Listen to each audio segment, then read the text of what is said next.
Hello everyone. In this video, I will teach you how to make a clipping mask in Autodesk Sketchbook. A clipping mask is a selected area that you only can color inside of, and that can be applied to multiple layers. Unlike Photoshop or Procreate, Sketchbook doesn't have a clipping mask option. However, I have found 4 different ways to make masks or clipping masks in Autodesk Sketchbook. The first and easiest one is by using the Alphalock tool to mask everything in the selected layer.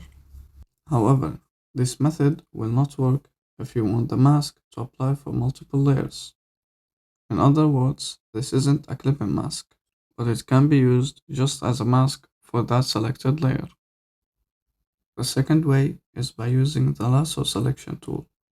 To use this method, you make a selection of the area you want to have as a clipping mask, and then you can use it as a clipping mask for all of your layers when having the selection open.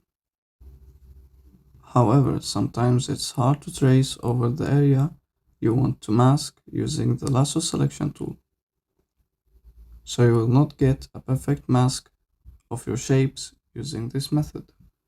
The third method is by using the magic wand with the Invert selection tool. This method is used only if you have clear shapes that you want to mask, and if every part of the drawing is on a separate layer. For example, to make a clipping mask of this shape, you should make a new layer over the shape layer. Then choose the blend mode that you want to use,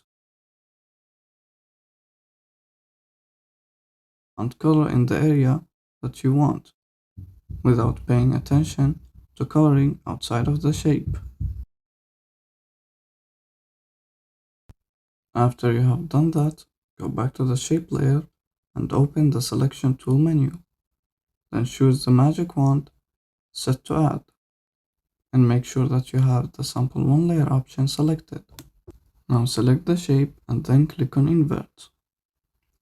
The final step is to select the layer that you just colored in. Then open the layer settings menu and tap on either cut or clear. As you can see, now you have this layer clipped into the shape that you masked. Now the final method is the one that I use the most, and also requires you to make every part of the drawing on a separate layer, and to have clear shapes. To use it, you simply just make a new layer with the blend mode you want to use. Then go back to the shape layer and select the shape using the magic wand set to sample 1 layer option. Then go back to the blend mode layer and color in it. As you can see, now you can't color outside of the shape. Alright guys, this was it for the video. Don't forget to like if you think it was helpful. Thanks for watching and see you on another video.